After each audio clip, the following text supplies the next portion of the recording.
I had found out about this township where they were integrating Bitcoin via Lightning in South Africa. I think we talked about how the Bitcoin community has gotten a bit rigid, but this is actual real usage on the ground. They're taking their full paycheck in the form of Bitcoin and betting on this asset.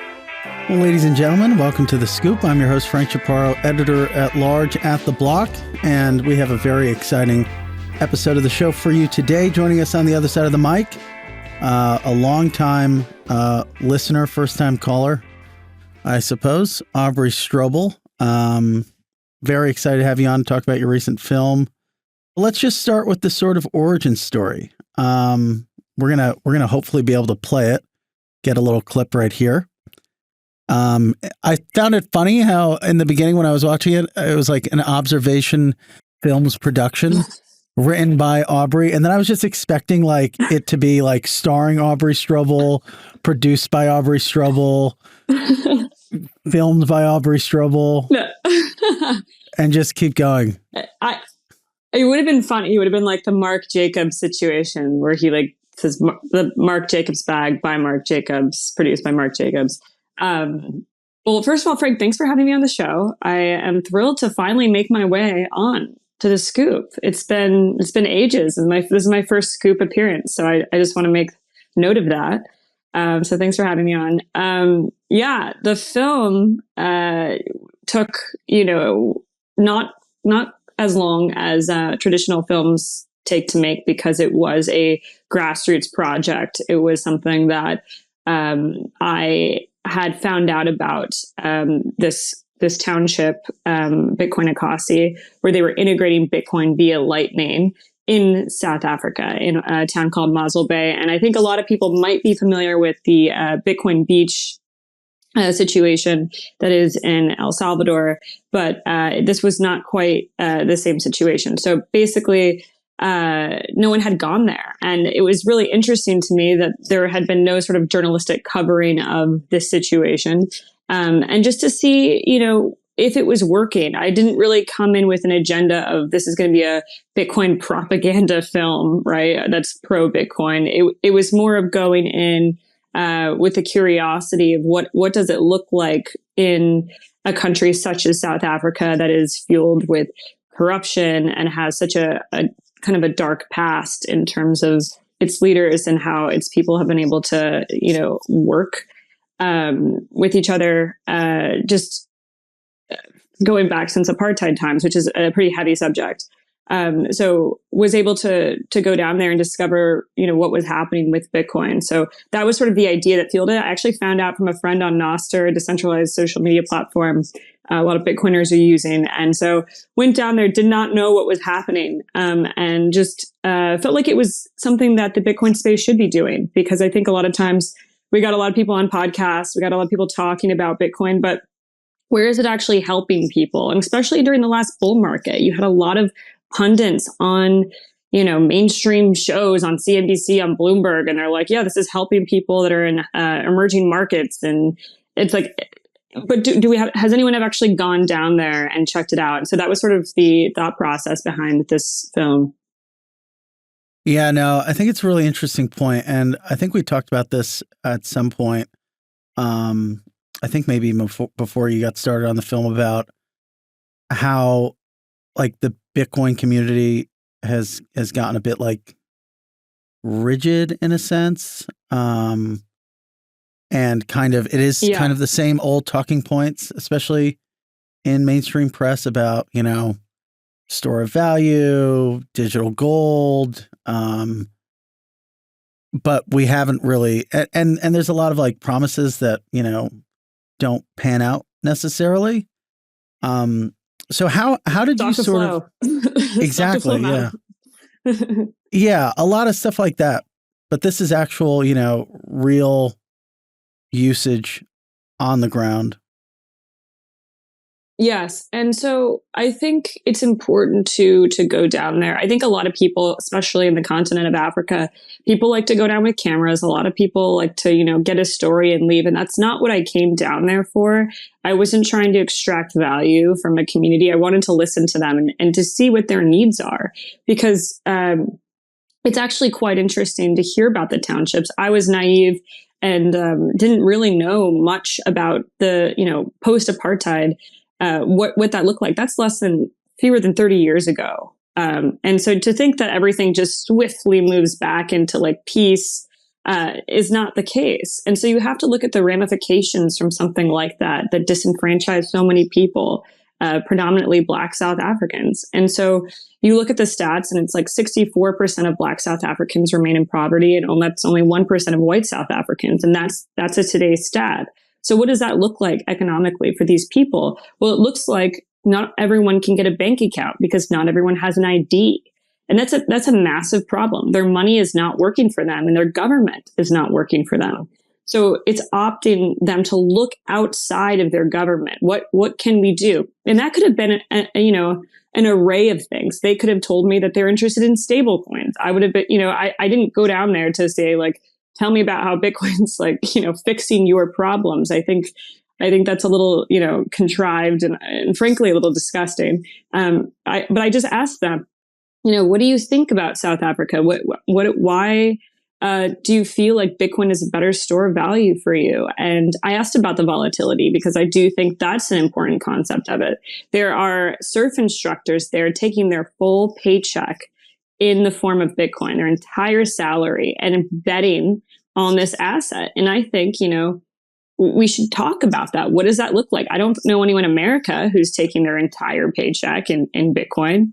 So it's an interesting story. And not only that, they have merchants in the townships where they still live. This is post-apartheid again, that they're still in the townships and they choose to live in these townships.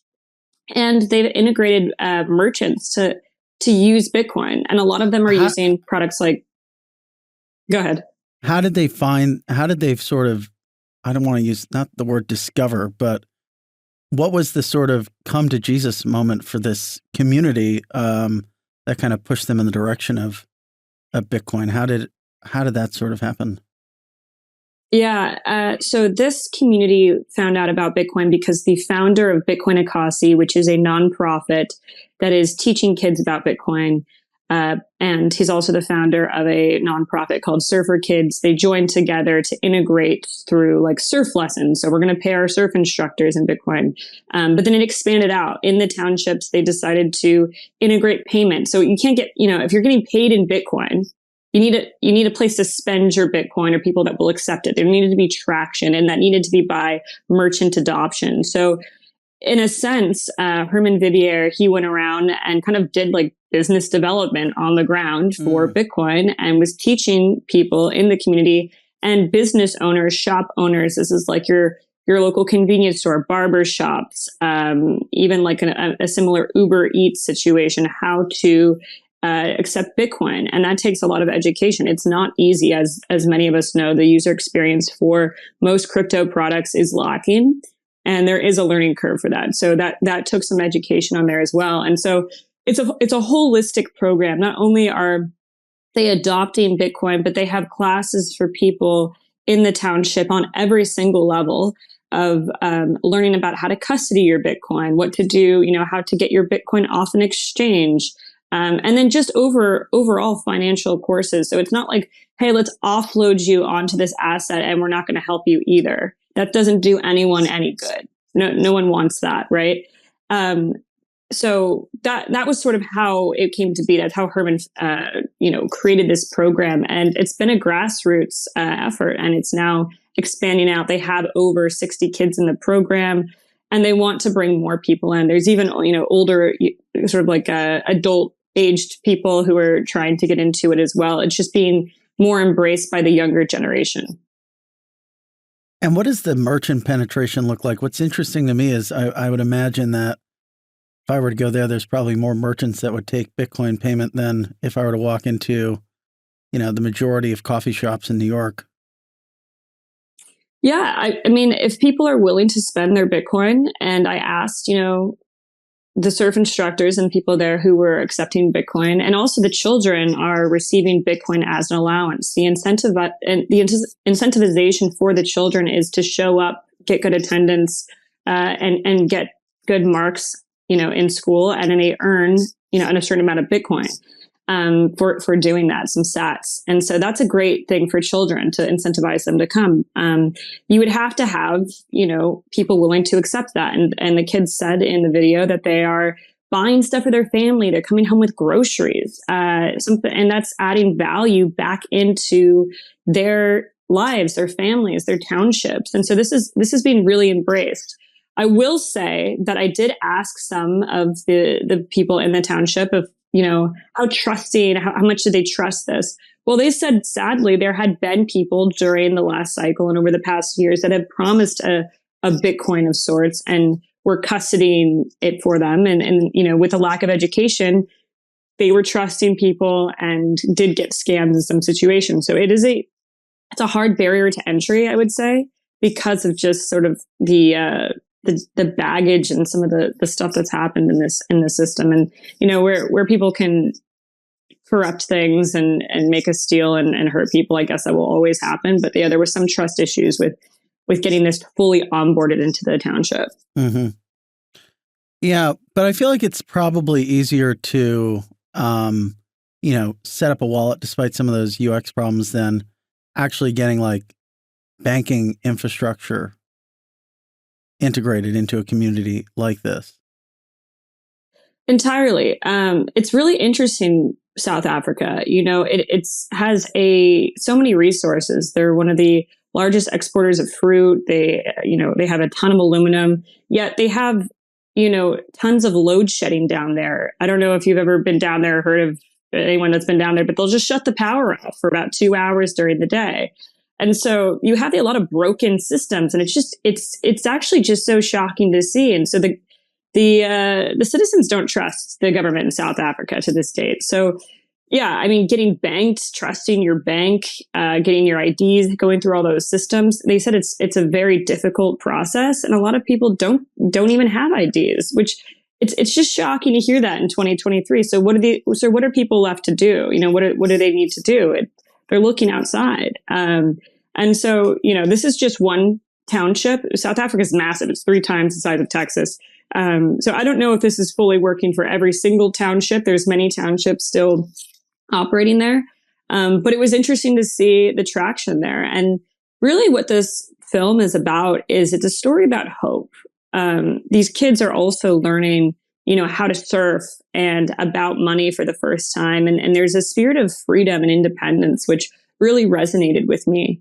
And that's what I really wanted to capture in the film and make sure people understood, because if you grow up in a place like this, where, your government's working against you, and this is your only option, and this is the first time you're introduced to it, it must feel like such a soaring feeling, like how it feels to ride these waves that they're learning, how to ride. So it was really beautiful. What moments do you think capture that in the film? I mean, the children were phenomenal in terms of, we just let them speak. We put a camera up, and I'm not into trying to get a sound bite or getting anything out of there, but there were some really interesting moments. We had Sanditho. He's a kid there who has been there for a few years, and he said, "I'm not proud of South Africa." What a statement! To say I'm not proud of South Africa. I'm not proud of my country. I think that takes a lot for a child to say, right?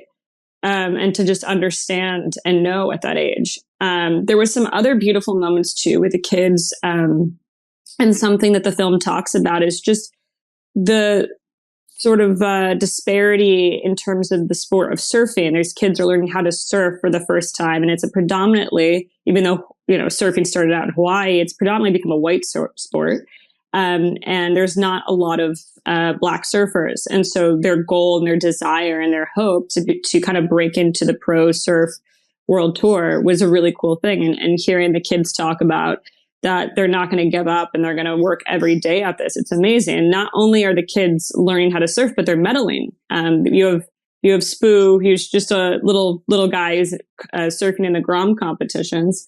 He was getting bronze medals. And this is the first time for this community to see that success. So could you just imagine, having that success, having an outlet that's outside of the townships, and to to share a little bit about what the townships are like. Pretty dangerous. I was shocked going into it. I didn't even know if I would be allowed to go into it. There was little communication when we were going in. Luthando kind of just took us in there and he was like, you can't go in these areas. It's very dangerous. And really just taking in that entire experience, because white people don't go into the townships. It's very rare that anyone's in there, and just to be able to see what it's like was shocking. A lot of huts.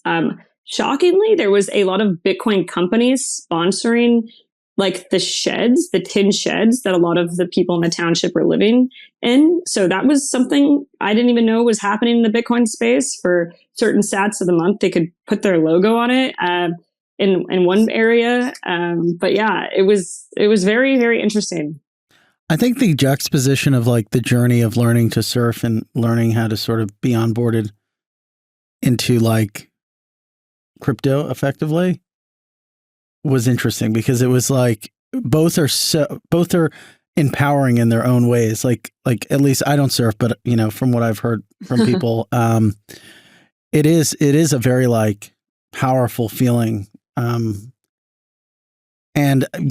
being able to like have control over your destiny on the water, and have control over your destiny in your, as it pertains to your wealth, must just seeing that firsthand must be really incredible. Like a very joyous sort of feeling. Yeah, I was kind of, sitting with that and wondering why surfing has become such a popular sport, especially in the Bitcoin space. And there's sort of this like overlap or Venn diagram, if you will. And I think there's just almost this like element of sovereignty, like as you were saying, and it's just this independence. And surfing is a solo sport most of the time. And you're kind of on your own journey and pathway. And I was trying to marry those two themes in the film.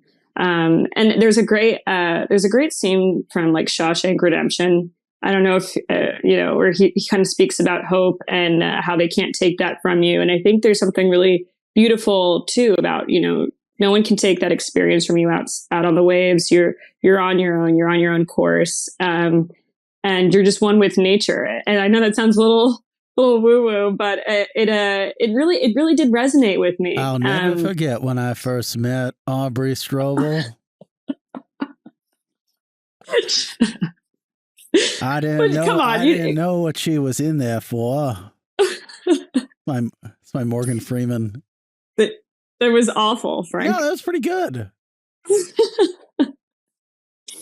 But there is that element. And I've never done, by the way, this is my first film. Like I took a stab at filmmaking for the first time. I didn't know what it was supposed to be. I have a podcast called The Observation. I sometimes put out vlogs traveling around. So I was like, okay, this could be that, but it just felt like something so much deeper than that. And so, yeah, it just felt like it naturally fit into it. So I'm lucky enough that it was able to become a short film, and that we were able to premiere it in New York City. So what do you think is the biggest difference between how people in your film view Bitcoin versus how it's viewed by the rest of the world? In the film and in real life, in South Africa, I think Bitcoin is viewed as a life-saving vehicle. It's like a life raft for a lot of people. And it is the opt-out button. Now, in previous cycles, I would say in the last bull market, 2017, 2018, the store of value narrative was very strong. And a little bit into payments. And then, as time has gone on, people here in America have talked about using Lightning. Lightning doesn't have a ton of traction, as much as people think it does. That doesn't mean it's bad. That doesn't mean Lightning's not going anywhere. That just means that we need to build better infrastructure for Bitcoin, right? It's just not convenient, as many people know, as like at time of purchase. You can't be using on-chain transactions. So they are using Lightning down there. And so Lightning is being used in emerging markets. And I think that's interesting. I don't see that happening in New York City. I don't see that happening in most places in America. I've never used Lightning. Yeah. And most people haven't, honestly, Frank, most people haven't. But the thing is that we need to kind of stop this narrative. I think, especially on Bitcoin Twitter, I guess, that you're not supposed to spend any of your Bitcoin because that's impure, like sacrilegious. Because there are people that need good, to. It's not. What is it? EV positive. Yeah, and it's just not. It's not the way. This whole and you see this a little bit with ordinals, and I won't get too into the weeds, but Bitcoin was built on the idea of free markets, and like it was, people were on the Silk Road using it in the beginning. Like the original Bitcoiners were buying drugs on Silk Road. Those were the people that you were, and guns and whatever. I don't know. And to tell people now that they can't, create an ordinal because it's clogging the chain and it's upping fees, that's a crazy thing to say. And people in South Africa or wherever can't use Bitcoin and spend their Bitcoin. That narrative is so disgusting to me. I don't know when that started to happen. And it's also like you're upset that people are using the currency. I'm very confused. It's like there's many narratives. I don't think any of them have fully played out. I don't think anyone's happy. I think a lot of people are a little bit miserable online and they like to fight. So maybe I'm not quite sure. I just think the whole like never spend your Bitcoin because you're impure and you're not a true Bitcoiner is not what I'm about. And when you actually go visit a country who needs this, you really do see like where Bitcoin can become valuable. So that's all I care about. The people who are online pontificating, like they can just kick rocks. Yeah. So did you like talk with the community about some of those these weird what would you call it? I guess like cultural issues underpinning Bitcoin? Like to what extent, like, it's funny because like kind of what you're describing is like the wizards and like these and eating and being a carnivore and not spending your Bitcoin. And that just seems like, I mean, that's what we kind of see online a lot, or like what's in our face here in the West. But that's probably like, I mean, totally foreign to this type of community and how they view Bitcoin or like, the cultural sort of underpinnings of it. Yeah. The really cool thing is that a lot of the people in Bitcoin Ekasi are on Twitter. And one really cool thing about this film and the whole point of this film, which we haven't, sorry, X, I'm going to always call it Twitter. I'm not calling it X. Sorry. That's okay. Something that I found to be really interesting was that they're online. And so the point of this fundraiser was point of this film was to create a fundraiser to fund their like surf center, which was pretty much falling apart. And what I've never seen done, and I'm really proud of about this, is that we were able to raise over 2 Bitcoin, thanks to Jack Dorsey, G Money, and a few other people who donated. A lot of people were sending payments over Lightning on Nostr. And people who went to the film were scanning the QR codes at the end. They could donate in Bitcoin. They could use Lightning. And there was a USDC address as well that they were converting into Bitcoin.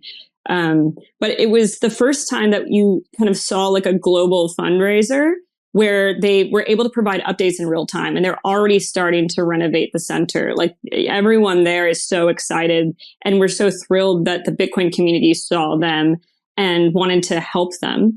And so they're very online. I think that's another aspect of crypto and Bitcoin that maybe isn't fully appreciated. Like the sort of how it sort of evolves, rather I almost pulled a George Bush and made up a word. It evolutionizes, it evolutionificates.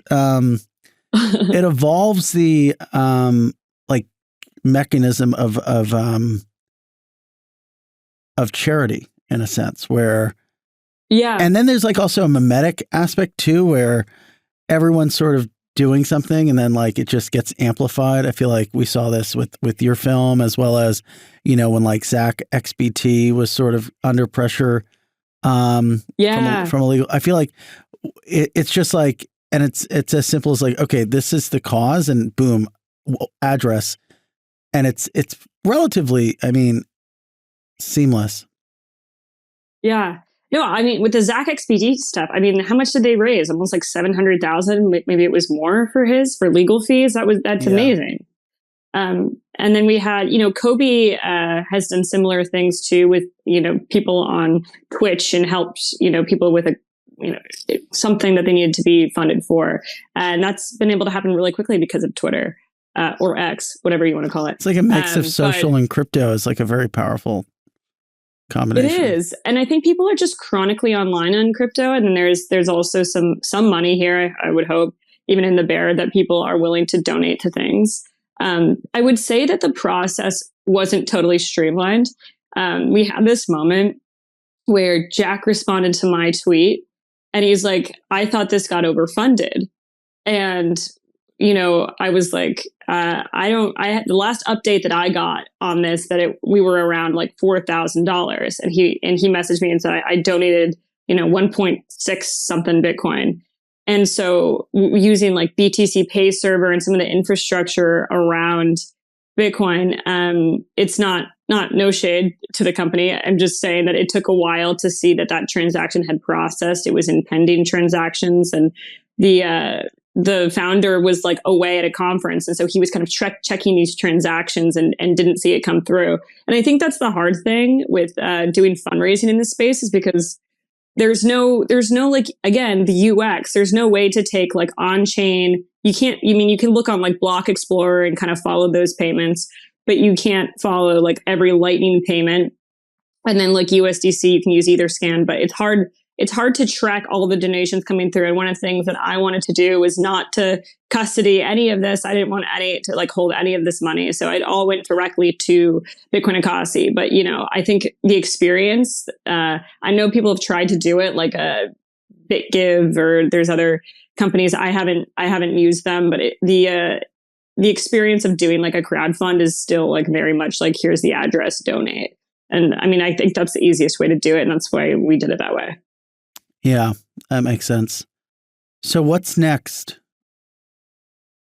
For filmmaking? For me? For filmmaking, are there any plans for future films?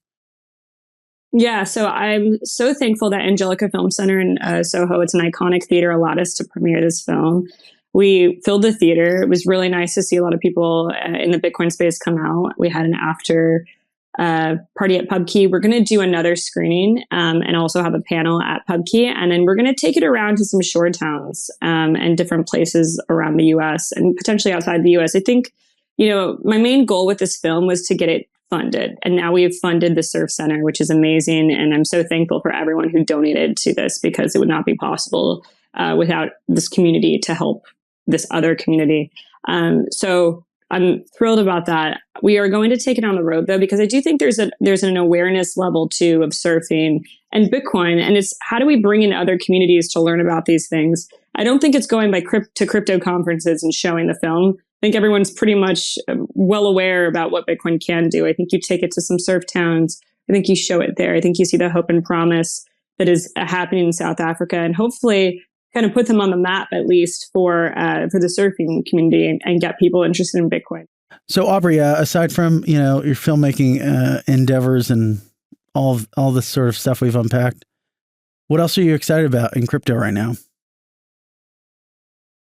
Yeah, so happy the film's done. It was a lot of work, but it was a huge success. So very grateful for that experience. I don't know if I'm going to be whipping out another film anytime soon. I'm really excited about building on Bitcoin. I think I touched about it a little bit earlier in the podcast, but I do think that there's a need for layers on Bitcoin, and I'm advising at a company called Trust Machines that is looking to build on Bitcoin. So this is with all types of L2s. So RSK, Liquid, Stacks, Lightning, anything that is looking to build upon Bitcoin. Because if you think about Bitcoin, it has the largest brand name value in the cryptocurrency space, except for there's no one really building on it. Like Bitcoin in itself has been built, but what can be built upon it? I think there's a huge market for that. And I'm interested in getting developers over to the Bitcoin side to see what is possible. I think it's worth a shot in trying to build on Bitcoin. And you see a lot of that happening now with ordinals and BRC20. And so, well, they are controversial to a lot of the Bitcoiners in this space. I am very open to experimentation. And I think that it's only a net positive for the Bitcoin ecosystem and adding more value. So really excited about that. And would love to see a Bitcoin stablecoin. I'm very bullish on stablecoins. As you know, I feel like personally, I've been using stablecoins the most in this space over the past year, and especially in the bear. So I would love to see that happen. Fantastic. Well, thanks again for joining the show. Thanks for having me, Frank. Of course. And the Scoop will be back for you with another great guest. Have an awesome day.